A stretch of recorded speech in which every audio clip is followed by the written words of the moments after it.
Good morning, I'm Alex, and I'm here talking today with Stacey.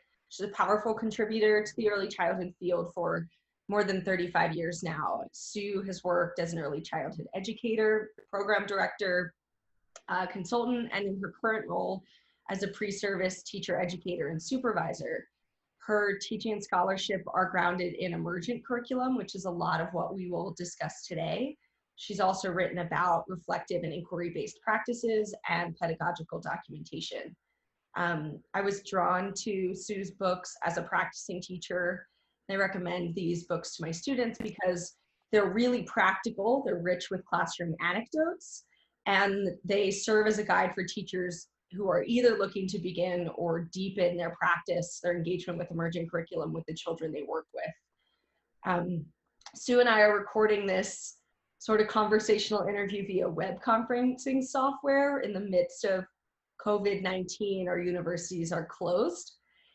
So our conversation today will center around both theory and process of emergent curriculum. Sue, I'm so happy to be able to speak with you, even though we are what feels like across the world. We're across the country from each other. We are. Yeah, I'm happy to be here speaking with you from Nova Scotia on the East Coast. Yeah. So in your writing in those books, you follow in the tradition of Elizabeth Jones and John Nimmo and others to describe emergent curriculum as a departure from prepackaged curriculum and pre-planned curriculum, in that there's no determined end. And yet, rather than pointing to indeterminacy as low quality or developmentally inappropriate or invaluable learning, you write about how emergent curriculum allows adults and children to engage in what is deeply intellectual and inherently emotional work. So first, I'm hoping you can speak to the why. Why would a teacher really dare to engage in this kind of curriculum? I like that expression, like to dare to engage, because for some educators who've never been trained or have never read about emergent curriculum or haven't tried it, it does feel like a challenge, and because it's very different. So when people ask me why emergent curriculum, I think about, traditional forms of curriculum pre-planned far in advance are pretty outdated these days. I mean, those traditional forms, when you think about them, they've been around since the Industrial Revolution. That's hundreds of years ago. That form of education where we put children in sort of into school at one end, and they do this, like a production line, and come out at the other. That's the way, with predetermined outcomes, that's the way school has been for eons, forever. And so Ken Robinson talks a lot about this, and you and I chatted about him and his fabulous TED Talks about creative thinking in education and how education needs to change to an inquiry-based, more industrial, inquiry-based model rather than an industrial model. We know that the industrial model, that conveyor belt of first you do this and then you do that and then you do that, we know that that's not how children learn. That's just not how children are in their beings at any age. The way that humans learn is through topics and questions and experiences and inquiries about things that really interest them. And then we don't have any trouble with motivation because they're motivated to learn. They want to know about this thing. So if we think about children as natural inquirers, then emergent curriculum makes perfect sense. And we can build around those things that they're interested in. So emergent curriculum is not a free-for-all. It's not, it is certainly play-based and inquiry-based, but it's very intentional. It's very thoughtful. It's very responsive. And that's probably the facet of emergent curriculum that I like the most, that it's so responsive to where children are developmentally, to what they're thinking about, what they're talking about, what they're playing about. Emergent curriculum can respond to all of that. And through that, the learning will happen. The learning around literacy and math and science, it will happen. It's there. We have to trust in the process and we have to notice it. So we don't have to worry about what we call academics, and what parents think of as academics. I would refer to it more as intellectual work. The intellectual work is going on. There's multiple opportunities for all this type of learning, but we have to learn to recognize it in emergent curriculum, and not everybody is trained to do that. the college where I work happens to be one that does that. You know, we start with play and observation and interpretation, and we get to, by the end of the coursework, emergent curriculum and inquiry.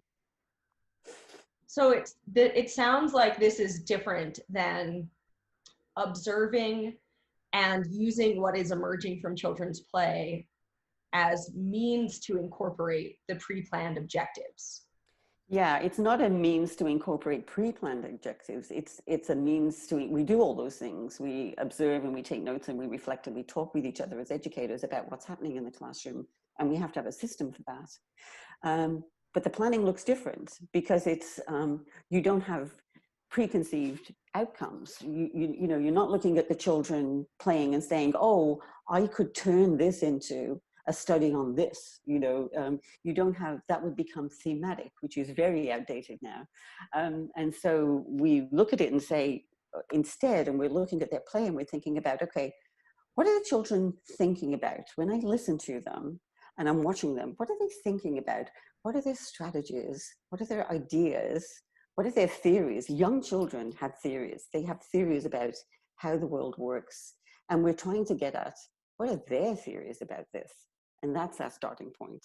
We have no sort of pre-planned, you know, we're going to look at this piece of play and we're going to build in literacy and math and we're going to do this unit. It's not like that. It unfolds day by day, week by week, through careful observation and response. But we're responding to not a pre-planned idea, but we're responding to them. So it becomes much more authentic in that way. So this is scary for some people. it is. Yes. I've had a lot of students, and I expressed these worries, I know, when I was required to produce lesson plans in the field. But I was also a preschool teacher, and I think that this was much more accepted in those settings. Yes, absolutely. And I think especially for those students of mine who intend to work in K-3 or K-4 settings, they wonder, you know, what does this look like then? If this is not linear, and if it's maybe not even cyclical, maybe this is something messier than that. Yes. What does a curriculum map or a curriculum plan look like? Well, it develops day by day and week by week, and we, I actually, it's a very difficult thing because it's fairly, although it's intentional, it's developing all the time. And so we in Nova Scotia, we are required to, even in early childhood settings, we are required to have a daily plan. You know, we are required to write these things down. We're accountable just like anyone else. We have an early years curriculum framework. So we are accountable in in different ways. So what I did was I thought, okay, how on earth can I design a planning form that responds to children? Because it's not going to look like a typical set of boxes, you know, with things to do at certain times of the day. It's not going to look like that. So first of all, we needed a way to, and this I think is in the appendix of my book, Unscripted. I think that's the book it's in. But what it is it's a page, and I use it on the horizontal. And there's a space in the first column, let's say Monday. In the first column, there is space for observations in a particular area of the room. So let's say I happen to be more focused on the art area in the room, the little art studio in the room. Maybe that's where I'm focused on this particular day. Usually in early childhood, we work in teams. So maybe I'm over there a little bit more today, and I write a few observations about what's going on and what's being said in that area. And then later on in the day, I get time to think about those observations. And I think, okay, what are my questions and my understandings around that? And I write those down in sort of a little space for reflections on Monday. On Tuesday, which I've left blank, I've left the rest of the week blank. I haven't mapped anything out in advance. But Tuesday's plan is to follow up on what I've seen the day before. And so I write in some possibilities for following up. Following up, what does that look like? Well, following up could be having a conversation at morning meeting time with the children and showing them a little bit of your documentation and talking with them about what they did. It could be a change of materials, an invitation for them to use materials based on what you've seen the day before. It could be you need to go out into the community and look at this statue, you know, that the children have been trying to recreate with their clay work. there's all sorts of things that could happen. And it's not that you have to follow up immediately. You might, the very next day, you might need a couple of days to really think it through and to talk with your teammates and to decide what to do next. So I always encourage people not to rush. It doesn't have to be an immediate reaction. In fact, sometimes I think we're very puzzled about what children are doing and saying, and we need that time to reflect, to try and figure out the meaning behind what they're saying. So it does become cyclical. I do refer, when I'm working with people who haven't done this before, especially if they're working with, like grade 1 or kindergarten, grade 1, 2, is to use the cycle of inquiry. And there are many versions of this out there. If you look it up, online, you'll find many versions. The version I use in my book, the latest book on inquiry, looks like this. I'll just show you this page, and this is page 4. And it's a cycle of inquiry, both for children and for adults. So the adult cycle of inquiry is in blue. But what the child is doing here, in the meantime, is orange. And in the center, it says, walking together through the cycle of inquiry. So we're talking here about co-construction.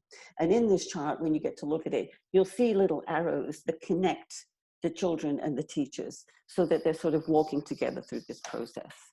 So the process of planning is observation and listening, taking notes, and you have to have a system for that, for taking notes, reflection, talking with others about what you've seen and thinking it through. If you're working by yourself, you can reach out to other colleagues, in other classrooms and say, I saw this, what do you think? What do you think is going on there? Or I saw this really interesting strategy that the child is using to do such and such. How can I follow up on that? And then so you're thinking and you're going to make an intentional response, whatever that response is, a day or two down the line, you're going to make a response and you document that. You document what you did and you document the child's response to what you did. So it becomes cyclical. You're going round and round in this circle. You observe, you listen, you reflect, you respond, you document, and then you wait and see what happens when let's say you put out an invitation with materials for the children. You wait and see what happens, and then you start the process again. You're watching again, thinking again, and so it goes around and around. So it's a very natural process once you get into it. And it took me 2 years of messing about with paper and pen, trying to figure out how to write this down in a planning format that would please the licensing people, the administration, all the people we're accountable to. And I think I figured that out, and that's an appendix in one of my books. Yeah, I think that we might be able to value that messing about, but articulating it or making it presentable for someone else is another story. Exactly, yes. There's a lot of powerful things that you said just now about planning, and I wanted to pull out a few of them that we could talk through. But so first, you brought up that we might continue to be puzzled by something, and I was kind of struck by the potential of that perhaps we ought to be puzzled by it until we take that step of engaging with children. And so that was the first thing that really struck me about what you're talking about, is that engagement with children around what they're learning. And it wasn't offering them a question of what's next. It was sort of offering what you observed and allowing their response. And then the second is what you mentioned about engaging with colleagues or the team in that reflective practice, which is something that comes out a lot in your writing. Yeah. And then finally, that just I'm hoping we'll get to is we've been talking a bit about equity and inclusion insofar as there might be this idealized notion that this is all emerging from the child, or that this is centering the child, that the child's ideas are powerful here. And in some ways they are, but I think what you're pointing out, not only in the fact that the teacher is noticing and bringing up what they find interesting, but also that the children's ideas are coming up within a particular classroom and social context. And so to recognize that this is not unconstrained, I wonder what that does as far as thinking about equity and inclusion. So I guess the first thing was if you could talk about this engagement with students in indeterminacy and reflecting with colleagues. Yeah, I want to just comment on what you said about being puzzled Oh, by yes. what children, and how valuable that is. And I can't stress enough that even though educators, especially on the beginning of their journey, might feel puzzled by what they're seeing in terms of making meaning of it, that's a good thing. When I was studying for my master's program in my master's program at Pacific Oaks College, I had Betty Jones, who's been a huge influence for me. She was the chair of my thesis committee, a very tough chair, but a great thinker, and I'm still in touch with her. She's an amazing person out in California, Pasadena. And she stressed the importance of disequilibrium, that it's okay to feel puzzled. As teachers, if we are open and flexible, we can't put ourselves up there as we know exactly, we know everything about, what's going to be taught and what the children are thinking about. It's okay not to know. And I think teachers have to be start to get used to the idea of disequilibrium being a good thing. It makes us think, it makes us reflect, it makes us ask questions, further questions of ourselves about what the children are doing. And that questioning, that curiosity in a teacher, I think, is the most valuable thing that a teacher can possess, is curiosity and openness about what the child is doing, because it takes us further. It makes our program more engaging. It puts us in the role of a researcher. If you think of yourself, in Reggio Emilia, educators refer to themselves as researchers. And I love that way of identifying. We are researchers. We're trying to find out about children and what they're thinking, and how we can build around that, their thinking. So the capacity to be able to ask questions of ourselves, not just questions of the children, we're very good at that, but to ask questions of ourselves about what's going on, I think that's hugely important. And these days, actually, in Canada, and I know in some parts of the States, teachers and early childhood educators are being interviewed, and in the interviews, the committee, the interview committee is looking for the disposition of curiosity. That's what they're looking for. It's part of the interview process. What are you curious about? And if somebody doesn't have an answer to that, if they're not curious about something to do with children, that's sort of a warning flag that we want curious people in our field that are open. It's very valuable. So in terms of engaging with the team, that curiosity is a part of the reflection. So when we look at, let's say we have some time during rest time or quiet time in the afternoon, or at the end of the day, there's some planning time, or early in the morning before the children come in, there's some planning time. It's very hard to fit these times in to have these conversations. Everybody struggles with time. So directors here, administrators here are trying very hard to build in this reflection time so teachers can have conversations with each other and talk about what they've seen and what they're puzzled about. And it's very important, this reflective piece, because then you're getting other people's perspectives, not only your own. It's important to see this happening, whatever it is that the children are exploring, to see it through many lenses, to see it through the child's lens, through your own lens, through how would the community see this, like through all these many different lenses. And Margie Carter and Deb Curtis have done a lot of work on the thinking lens. And that's a protocol that people can use to help them think about a situation in many different ways. And again, that creates that openness, that flexibility to be able to respond in a way that's meaningful. And then your other question was about equity and inclusion. Yeah. Yeah. So I believe that due to the responsiveness of emergent curriculum, that's what's at its core, is responsiveness and relationships with the children are, of course, very important. You have to really know your children. I believe that it allows for more, for increased equity and inclusion, because we're basing our decisions on what we see and hear. And even if a child is nonverbal, and people often ask me, what about if a child is nonverbal, or is very, very young, and hasn't developed into speech yet? Well, then how do you make your decisions? Well, you make your decisions on attention. What are they paying attention to? You have to be a really acute observer in this case, you're paying attention to their attention. You know, what are they paying attention to? What are they playing with? What are they using? Are they paying attention to other children? And what are those other children doing? And are they paying attention to materials, and how? And so there's many ways of listening. You know, listening doesn't have to do, Carlina Rinaldi talks about this a lot, that there's many ways of listening, many forms of listening. And one form of listening is to watch, you know, to watch the body, to watch the eyes, and to think about, and to make offerings, invitation, and see what the response is and act on that. So all children in Emergent Curriculum have a voice. They're heard. And so Emergent Curriculum evolves from there, no matter what the child's capabilities or disabilities. It's responsive to their actions, their responses. It's responsive to what's happening in their lives, in their family lives. It's responsive to what's happening in the community.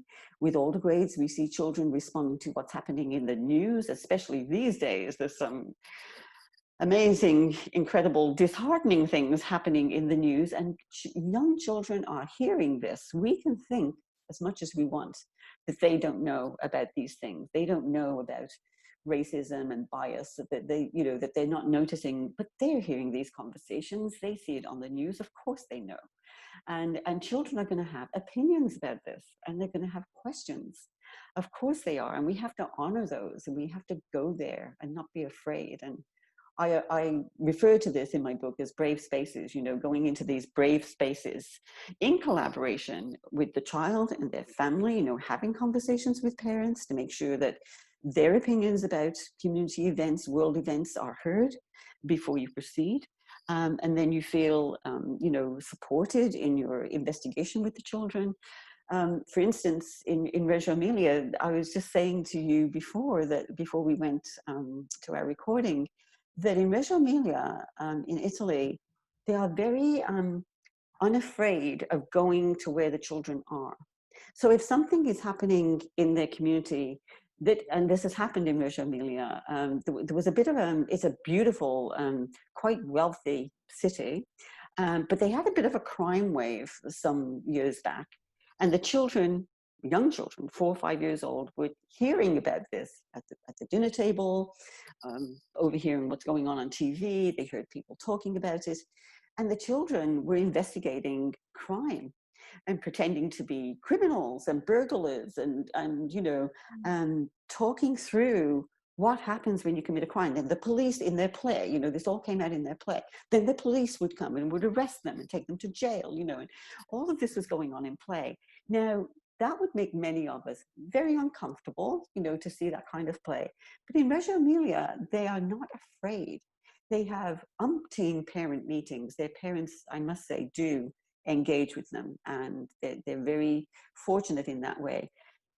They had big discussions with the parents. We want to follow up on this. We want to see what a child's opinion is about this. What does a 4-year-old think about crime? You know, we want to go there. And they sort of got the parents' input on that, and they went there. They've investigated things like, I don't know if you've ever seen the 100 Languages of Children exhibit. It's a traveling exhibit. And the first one I went to was in Atlanta. And they had done a very big inquiry on how I was born. And children had made clay figures of pregnant women and childbirth.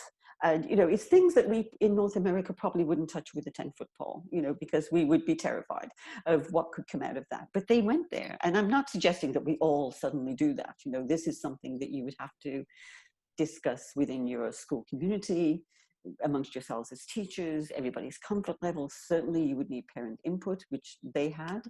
And it all turned out, you know, wonderfully, because it was done with respect and with sort of tender listening and warmth. So I think in North America, we're more inclined to stick with safer feeling topics, something that we're a little bit more comfortable with, and that's fine, you know, but we do have to be listening to what's going on around the children in terms of their own lives with their family, and in terms of the community that they live in. I think that's very important. And the example that you gave just now is so powerful in relation to the community. You've given me a lot to think about just now, but I think about today, and in certain places, the children's cop play would not be that one child winds up in jail. Exactly. Yeah. That is not how the story would end. No. And in certain places, that kind of play would not come up at all.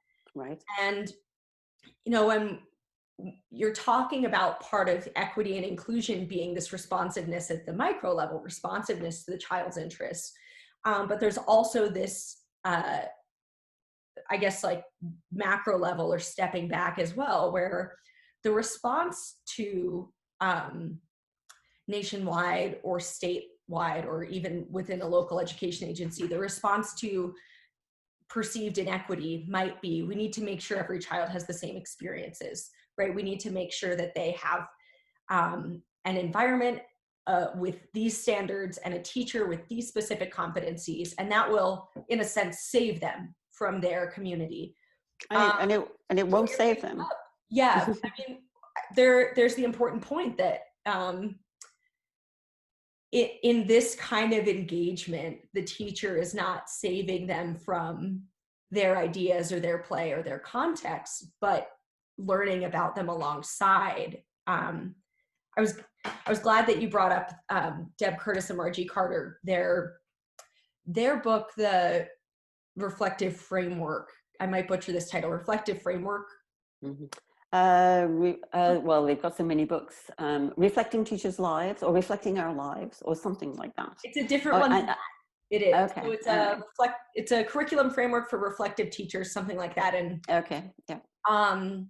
Bill Ayers had written the introduction, but they have their thinking lens is also throughout that book. Yes. Yeah. And something powerful that book frames from the beginning is the fact that the thinking lens is always political. Like, this is not an objective tool, mm-hmm. but that's not what we're, gearing toward. And so I think that allows us to, as you and I had talked about before, sort of look at not only what's coming up in play and why do we or do we not value it, but to notice what's not coming up. Yeah. Or what we think is not coming up that might actually be there. Yeah, in certain communities, if we take the what has been happening recently in the US with riots around inequity and bias, that might not come up in children in some communities might play that out because it's affected them, because they live in that type of community where this is gonna happen. This is part of their daily life. They've been dealing with this. Their parents have been dealing with this since they've been born. So that might be part of their life and their experience, and so they will play it out. Other children who live in other communities have had a completely different set of experiences, and it might not come up in their play, but they are seeing it, and they will have thoughts about it. And I think it's okay for teachers to think about, are all the children in my classroom equal? Probably not. In terms of their rights and how their rights are upheld? Probably not, because of their different backgrounds. So how do I address that inequality? How do I give all children a voice? It's okay for a teacher to share their own experiences and to say at morning gathering, wow, I'm kind of troubled, by what I saw on the news last night. Did anybody watch the news? To open a door, and maybe nothing will happen, and then we don't go there. The children don't respond. It's sort of like, I don't know, or they've been protected from it, or I don't know, and then it's okay to let it lie. But it opens a door to give children a chance to say something if it's on their mind. Or you might want to have those conversations one-on-one if you feel that a child seems a little, quiet or troubled or tense, and maybe they live in a community where there was a riot last night, so a little one-on-one conversation about, wow, I think last night, was kind of troubled in your area where you live. So this is where it comes down to really having a relationship with your children and really knowing them and knowing their background and knowing their parents and where they live and what's happening in their community. And so one of the things I have as one of my presentations is a recording from a young man, a young white male teacher, very experienced teacher who was sent to a new school, to a kindergarten program in a new school in a predominantly African Canadian community, newcomers, immigrants, refugees. So a completely different setting than he'd ever worked in before. And he's very much inspired by the practices of Reggio Emilia. And so he very much wanted to build relationships. And he thought, how can I, as a young white male who I have no idea of what their life is like here in this community, I've never even walked through this community before, I don't know it. What am I going to do to build relationships, to understand? And so he had the children take the lead. He had the children every day walk him around the neighborhood and show him, this is where my grandma lived, and my grandma is raising me because my dad is in jail right now. And then another child said, you know, and my mom is in the hospital, so my auntie, I'm staying with my auntie. And then another one, like, my dad is the minister in this neighborhood, and here's his church. And then here's where we go to play basketball, and here's our playground, and here's our community center, and here's what happens in the community center, and here's our community vegetable garden. And so he saw the community through the child's eyes. And they did this so much, every day they did this, until he got to know the neighborhood, that the people in the neighborhood started to shout hello to him, you know, because the children were the connection between him and the neighborhood, and they accepted him through the children. And so that was the beginning of a wonderful relationship for him. I've seen a lot of value or a lot of valuable activities that encourage children to map their school or map their community in ways that I started to think about not only how that walk might have been informative for the teacher or as means for him to build a relationship to the community, but also a way that children were learning and exploring their surroundings. Yes, because it was it was an impoverished neighborhood in terms of economy, but socially, it was a very rich neighborhood. Socially rich, very supportive of each other. And that was good for him to see and to build on. And they did map. This is one of the sort of literacy things that they came back and did afterwards. They did map their neighborhood eventually. And what came out in the maps, and here's another form of listening. When children make things like maps or just drawings at the easel or drawings on paper, you can listen to those too. You can really look at those and say, okay, what has the child chosen? It's not the teacher's choice. What has the child chosen to include in their neighborhood? And this usually tells us what's important to them. And this is where we can start, you know, having a conversation about that particular community center or the vegetable garden or whatever. It tells us what's important to the child when we look at what they've included. And what they haven't included, you know, what's not there. And so, you know, it might be something that the neighborhood thinks is pretty important, but it's not important to the child. So they don't include it. So there's a story. Oh, I'm sorry. There's a story in my book here, and I'm just leafing through trying to find it because I didn't tag it. But there's a story of a little girl who came into our classroom and didn't speak. A typically developing child, very bright child, would stand, she wouldn't play, she wouldn't explore, she wouldn't speak to any of us. The only time she moved was to go to the bathroom. And so we could not figure out how to reach this child. You know, we offered all sorts of invitations and opportunities, but then we had her draw, because her mom was mystified, like, at home, she's never quiet. She talks constantly. So I can't figure out what's going on here. So mom was as puzzled as we were. But then we offered her the tool of drawing to express herself. And we just gave her where she was standing right there in the middle of the classroom. We said, here's a paper and pencil. And she'd been watching at this point for 2 weeks and not joining in anything. And so we offered the tool of drawing, the language of drawing, and this is what she drew. This is on page 92. This is what she drew. And what struck me here is that everything she drew on this drawing, they were the structured times of the day. There was a lot of play in this classroom, very rich environment, a lot of play, very quiet hum of busyness. It wasn't noisy. Everybody was very engaged. So it wasn't the noise, I don't think, that bothered her. But she drew gathering time. She drew the teacher's desk. She drew small group time in little mats on the floor. She drew all those things. She was watching, she was more interested in the more structured time.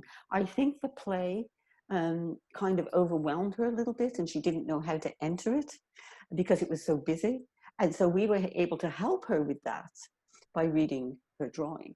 And she didn't have to explain it. We could see it. You know, it was very obvious. She likes morning gathering. She didn't join us, but she watched it. So how can we help her to join us at morning gathering? And so it gave us the capability of making a decision moving forward. And at least it sounds like it gave you a whole bunch of routes of questioning to Yes. go down.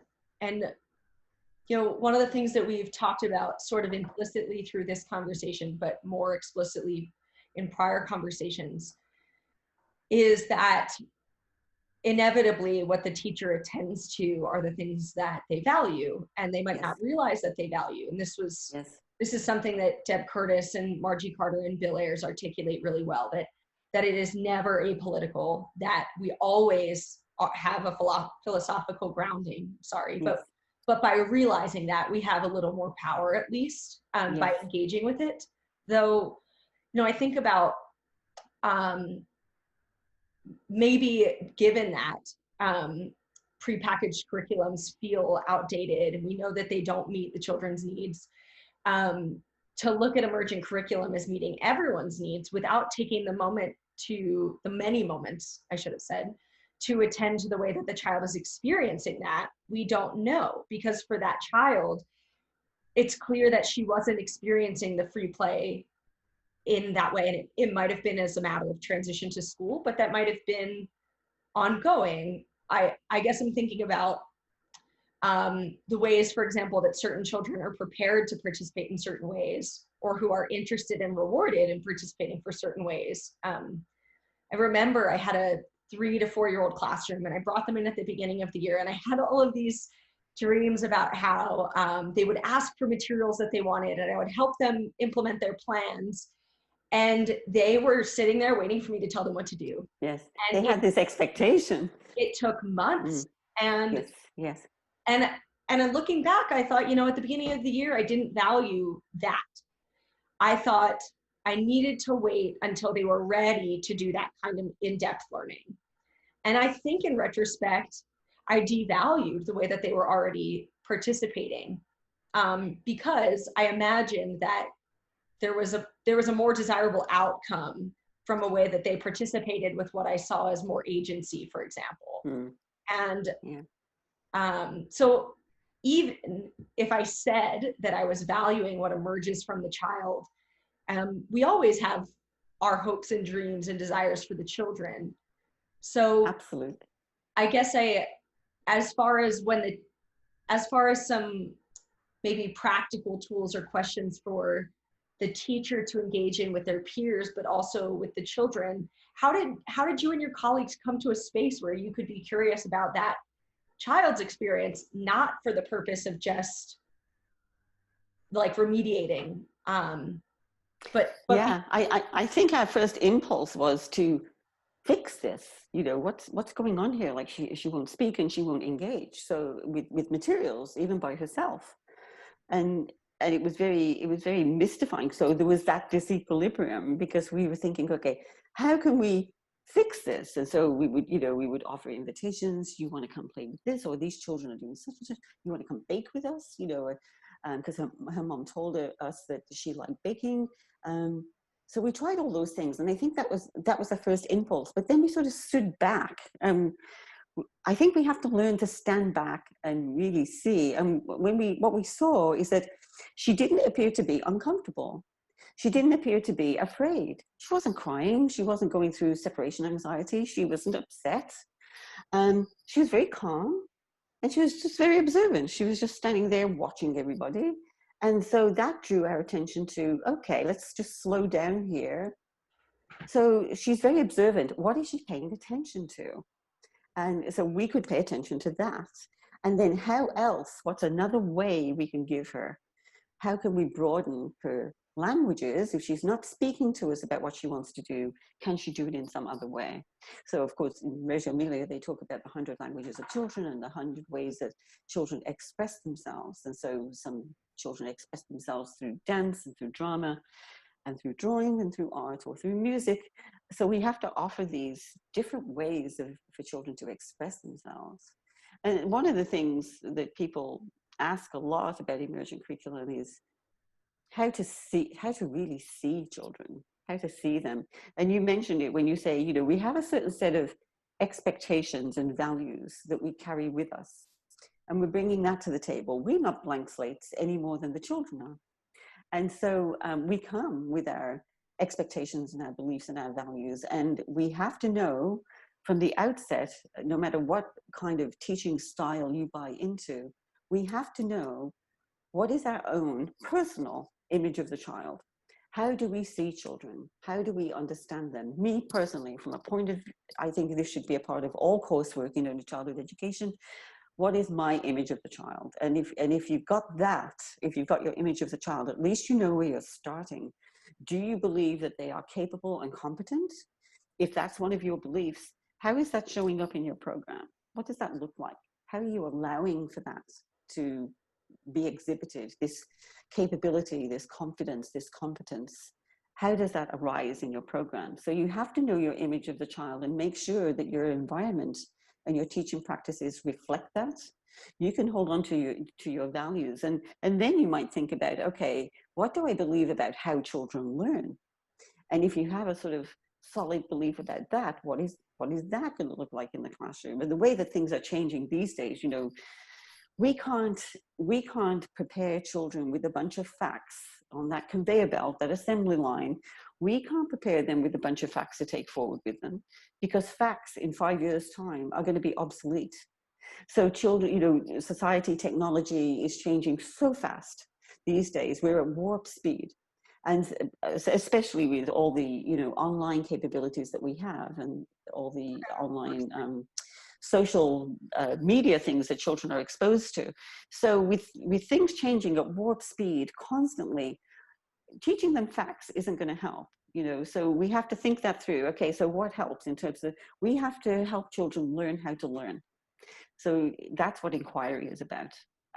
So if we can help them learn how to learn, then they're equipped. How to find out. You want to know about this? You want to know what happens to the water when it goes down the pipes? How are we going to find out about that? The question goes back to the children. How are we going to find out about that? So that's a different way of being in the classroom for a teacher than what was traditional years ago. It's a different way of practice. And we also have to be able to see, really see and articulate children's learning. So when something is going on in play and it makes you sort of excited as an educator, you think this is incredible, what they're doing and what they're saying. Now, how can I articulate that to parents so that they see the value in play? How can I document that for when I have to do an assessment of this child? So we have to think about our documentation process, and you know, there's a whole other book about that. Pedagogical documentation is one way to do that. I've been using with my students sketch notebooks, and I shared that PowerPoint with you about how sketch notebooks work in terms of collecting data and children's questions and our questions. We have to have a place to keep all this stuff. It's data that puts us in the role of research and helps us to, when we look back at all that stuff that we've collected through all these pages, helps us to find threads and helps us to find patterns of how children are learning and what they're learning about. And then we're in a position to articulate to others, well, my children in this class this week, they learned about literacy through this, you know, through this play, and then we followed up with this, and then they started really leaving messages for each other about that, and they took messages to other classrooms. That's literacy. And we have to be able to identify that and articulate it. So I know some people are very concerned about, how do I show the learning? And that's how it happens, is through data and documentation. The role of the teacher in an emergent curriculum or inquiry-based classroom shifts, you know, it shifts a bit from the all-knowing leader to the co-constructor. and the researcher. So if we're looking at the image of the child, we also have to look at what is our image of the teacher and go there. I'm glad that you brought that up, because I'm thinking about all of that in relation to the more or less silent, audibly girl in the classroom. Because in order to document what we see as learning, we have to see the learning, and we have to Yes. interrogate with ourselves in discussion with other people what that learning is. And so we're not Yes. only co-constructing what is learned, the content, I think, Yes. but we're co-constructing what learning is. And so something I've just started to think about more in the context of our conversations is how what learning looks like is also inseparable from our values. And so what you're suggesting is, by developing this image of the child and this image of the learner, we might have a better idea into that. And I do want to say that I think, based on our previous conversations, that we're not talking about watching a child and noticing how it makes us feel and trying to set that feeling aside, because you're talking about using that feeling as a lens, more or less. You're saying, this made Yes. me excited, I should write about it. Yes. This conversation made me anxious, I should write Yes. about it. Examine that. Like, examine that anxiety. Where does that come from? What am I worried about? And go there in discussion with your fellow teachers. Like, okay, what's making us anxious about this, and where can we go with that? You know, I think it's a mistake to push it aside. I mean, we really have to. One of the parts of the thinking lens from Cardwell and Curtis is knowing ourselves, not just knowing the children, but really knowing ourselves.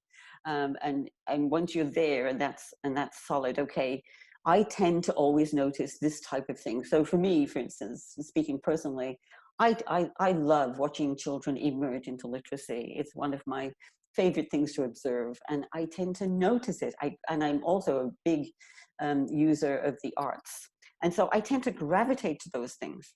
And so I have to be careful that I'm seeing everything else that's happening for that child, not just their art and their literacy, but I'm noticing the whole child and everything else that's going on. And so, you know, when we're talking about seeing children's learning, especially in play, which in our society, play tends to be devalued, it tends to be seen, especially in schools, as a waste of time. But play is learning, and we have to be able to articulate how and why. If you can't articulate the value of play, then how are you going to show the learning? How are you going to see the learning? So, for instance, during a project we did with a sort of pre-kindergarten, 4 and 5 year olds, about movies, children, that's in this book too. Children wanted to make movies. They wanted to draw their pictures of a story, and they wanted to make them move. They weren't satisfied with having the pictures just tell the story. They wanted the pictures to move like a movie. Well, that was a challenge for us in terms of, gosh, you know, how are we going to support this? We didn't know that much about making movies. You know, how does that work? Animation, that type of thing. We had to do some studying ourselves in order to help the children, to provide invitations and opportunities. So we could see, for instance, that when children were telling stories through pictures, drawing pictures, let's say of the 3 little pigs, they didn't have much of a sense of story. And we tie this into literacy learning, you know, a sense of story, beginning, middle, and end. You know, we talk about this a lot in literacy learning. They would start the story and then they'd skip to the end, and the whole middle was missing. So, you know, the 3 little pigs left their mom's home, and then, you know, and then the big bad wolf came, and then he fell into the pot, and then he ran away, you know, but they'd miss out like the whole middle. And so one of the ways that we scaffolded that in terms of literacy learning was to slow them down a bit and saying, okay, just a minute, how did they get to that house? Where did that house come from? You know, to try and help them slow. They knew the story, but they weren't articulating it in terms of beginning, middle, and end. So that's a whole bunch of literacy learning that went on there for them. And then they had issues with movement, how to make the pictures move. And we couldn't help them very much with that because we didn't know a whole lot about it. But this is getting into the realm of physics and engineering, you know, making things move. How do you do that? Animation. And there was art involved. And then there was science, because they knew that movies had to be projected. And we had, that was prior knowledge. And so we, that was in our data, that they had prior knowledge of how that works when you go to the cinema. And so we provided an old, obsolete overhead projector for them to play with projections. So lots of science going on. And all of this can be articulated in your sketch notebook, in your document, in your pedagogical documentation. All of this learning was there in their play, in their inquiry. We didn't have to do very much at all, except provide the props that they needed when they needed it. I need to shine a light. Well, in our classroom, what can we use to shine lights? What can we do to create a light or a projection or a shadow? And there were flashlights and there was an overhead projector. So our role became something like a stage manager, if you like. Instead of the sage on the stage, we became a stage manager, helping children to figure this out. And they really did have to do it more or less on their own, because we were certainly not experts in what they were trying to do. Yeah, you're really illustrating this way of the teachers relating to children and relating to knowledge. I think that is necessary to facilitate an environment where things can emerge, where you're not only superficially saying that you're suspending certainty of what will come, but you're being upfront with the children about that too. And I think some of the most powerful things I've read about emergent curriculum, as well as inquiry-based and project-based approaches, are something about the teacher showing up authentically, which is a theme that has come across this, where you're saying, we didn't know much about this, and that's something you engage with the children about. That it was reminding me of Ben Mardell's examples from classrooms. And he talks about how he brings certain specific interests to the classroom, and certain things that he would have been excited about the children doing, but he puts that on the table and engages with the children with it. There's another piece here that is about what learning or what play looks like. I think we've talked about what learning looks like, and then we got to this moment of learning can be through play, and learning can look like just play, but play also looks like certain things. So the children who are engaged around this idea of making movies might look like they're playing, but the silent child might not look like they're playing. And that, I wonder what your thoughts are on that, about what we expect as far as maybe movement or sound, and how we engage with that in our continued planning. Yeah, there's always the silent child, the quieter child, the observer, the onlooker. And they are learning, if we think back to Vygotsky and how children scaffold each other, through the more proficient peer, certainly children learn from each other a lot, often more than they learn from us. They learn from each other, and especially the more proficient child, the older sibling, their families, they're bringing all that to the table. And the child who's watching quietly or standing back, it's not that they're not learning, it's that that's the way they learn. They all have different learning styles, and some children will stand back and be silent for a long time. And then sort of, when it interests them, when the time comes, they will jump in, especially if they're feeling secure in the classroom. That security has to be there. So the silent onlooker, I believe very strongly, is learning.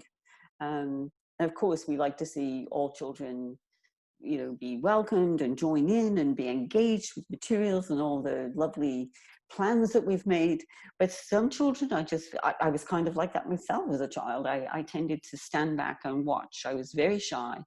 And it's not always about shyness, it's just disposition. To stand back and to watch, and to be, some children are very, very careful observers. They notice every little thing. And I notice this at morning meetings, when this quiet child who hasn't said a peep, hasn't offered any words during the last 3 or 4 morning meetings, but is sort of quietly attentive and listening to everything, suddenly will come out when they're asked something, suddenly will come out with this wonderful sort of enlightened idea. And usually they're so quiet that the other children will kind of turn and look at them, like the other children are surprised too, like, wow, that's a good idea, you know. And so I patience, of course, is one thing. And I think we are so well-meaning and nurturing as teachers, is that we don't want any child to be ignored or feel ignored. We don't want any child to melt into the background and not be noticed. And actually, one thing you can notice within your sketch notebook, if you're keeping notes like that, there's many different ways of keeping notes. But if you are keeping notes every day, is to be looking through your notes for those threads of what's happening, but also where is this child? Like, where is this child in my notes? I'm not seeing Sarah. Where is she? You know, we haven't noticed her for days. Like, what's happening here? So taking those notes, having that habit of observation documentation is useful in that respect too. We notice the unnoticed child. Yeah. It's in our face. It comes to us. Yeah. Importantly here, your sketch notebooks and your approach to documentation is not documenting or writing down what has happened. It's not just that.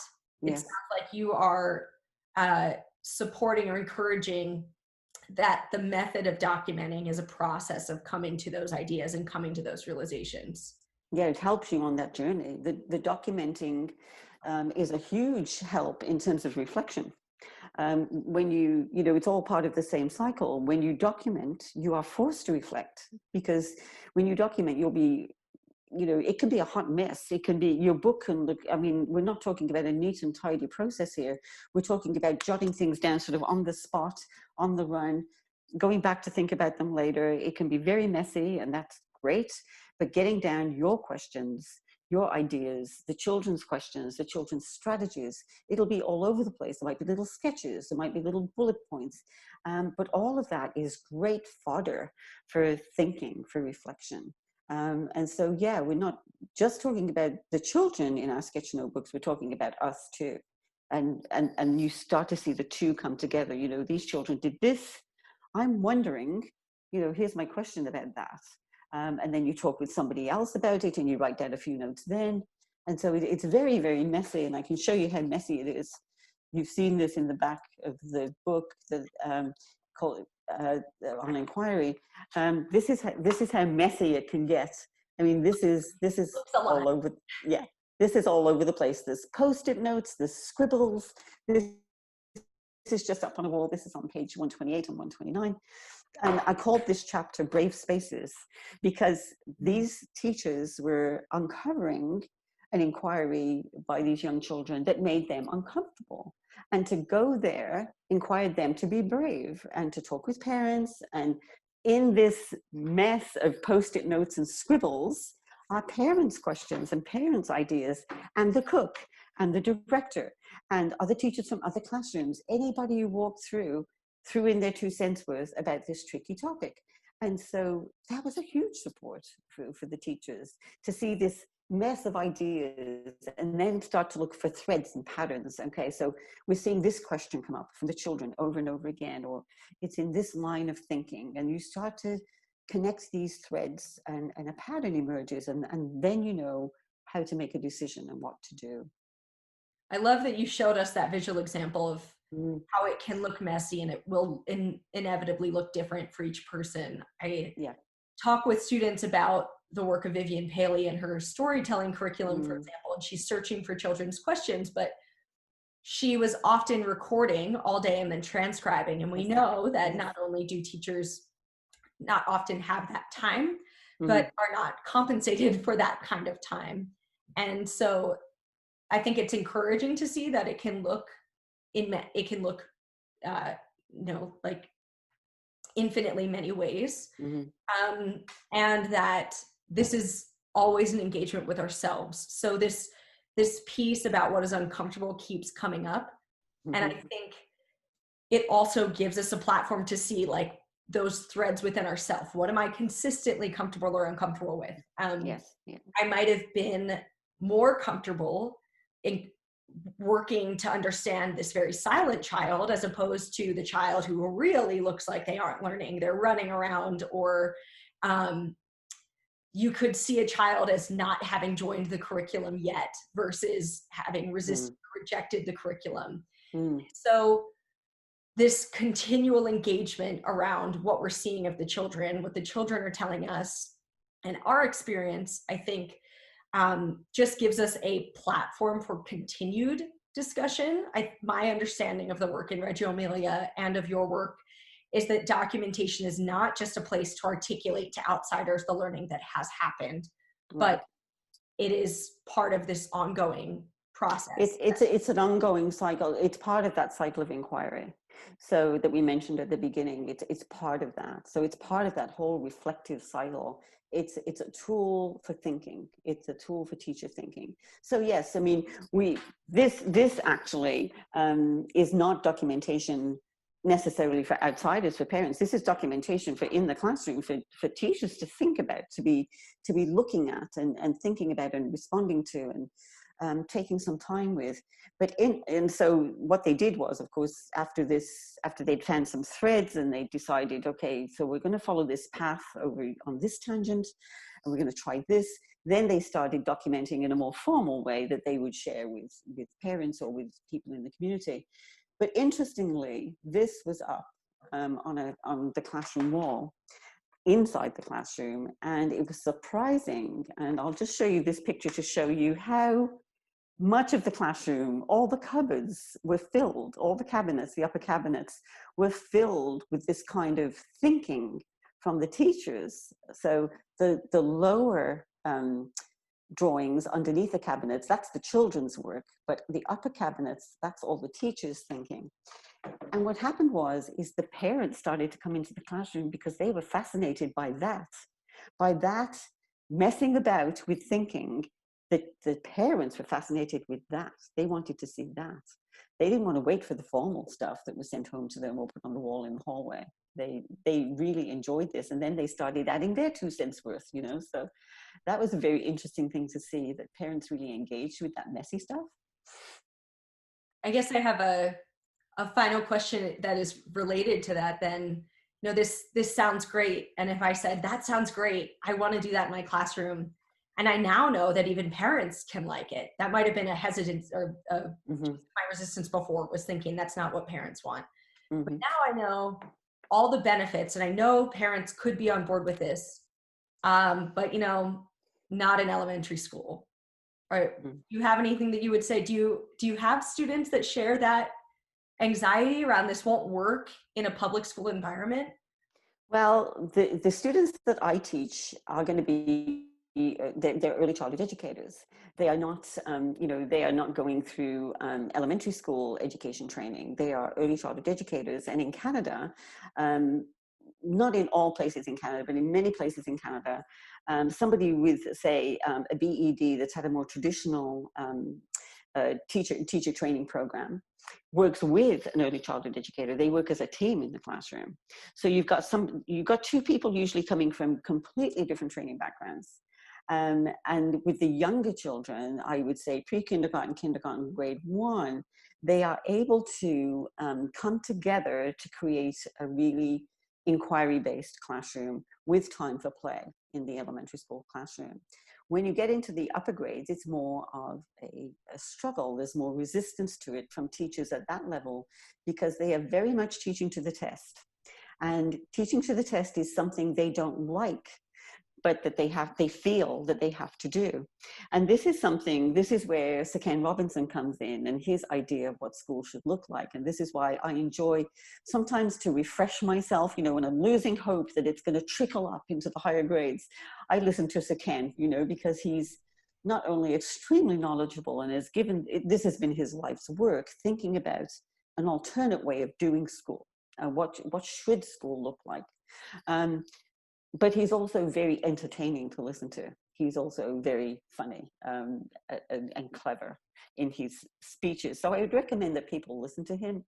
But in elementary school, it happens here in Canada sometimes. It depends on the school. I think it comes down to the individual teachers in their classrooms, because let's face it, when you close your classroom door, then it's your realm, you know, it's your classroom. You can teach this concept in any way you like, including through play and inquiry, as long as you get there, if that's the school's requirement, you know. So there's that, you know, the beliefs and the values of the team, the teachers. Then there's the administration. I happened to work the previous 5 years when I was working in a pre-kindergarten classroom. Here it's called primary. It's like, I want to say pre-primary, but you would say pre-kindergarten. I was working in a pre-kindergarten classroom, and our head of school, our principal, was very supportive of this. Now, this was an independent school, not part of the public school system. This is an independent school, and she was very supportive of inquiry-based, play-based learning.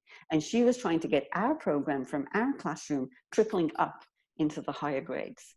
Now, if you've got a principal like that, then you stand a chance. You know, it's a slow journey because school systems are huge and they move at a snail's pace. Any little change that's going to happen in a school system takes years to happen, and it's political as well as everything else.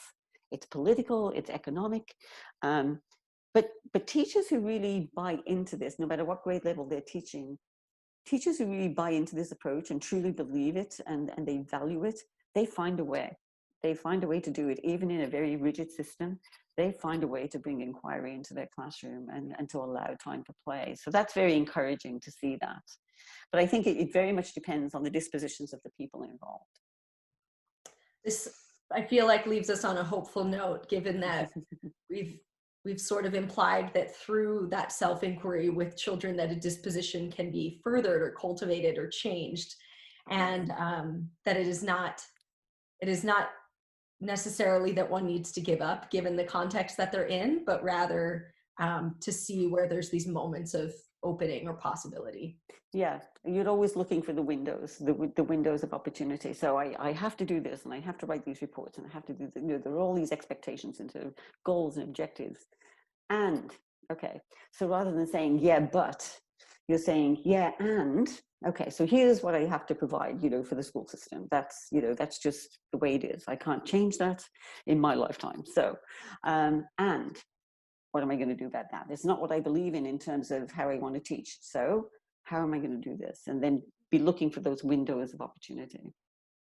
That shift from yeah but to yeah and was also there when you talked about realizing the value in a child's play or in their learning, that it is not yeah but that's not learning, or yeah but that's for another time, but yeah and here's what I'm thinking, or yeah and I observed this. So Yeah, I think that's a great final sort of moment for us to consider this shift from yeah but to yeah and, no matter the extent to which you deem your curriculum in your classroom emergent. And we know that it's not one certain thing, that it shows up in many different ways, but perhaps yeah and on multiple levels is a pathway there. yeah, I hope so. Well, thank you so much for speaking with us. I think that a lot of teachers, both in service and pre-service, are going to benefit from hearing your stories in relation to these ideas. So thank you so much. You're very welcome. It was a pleasure.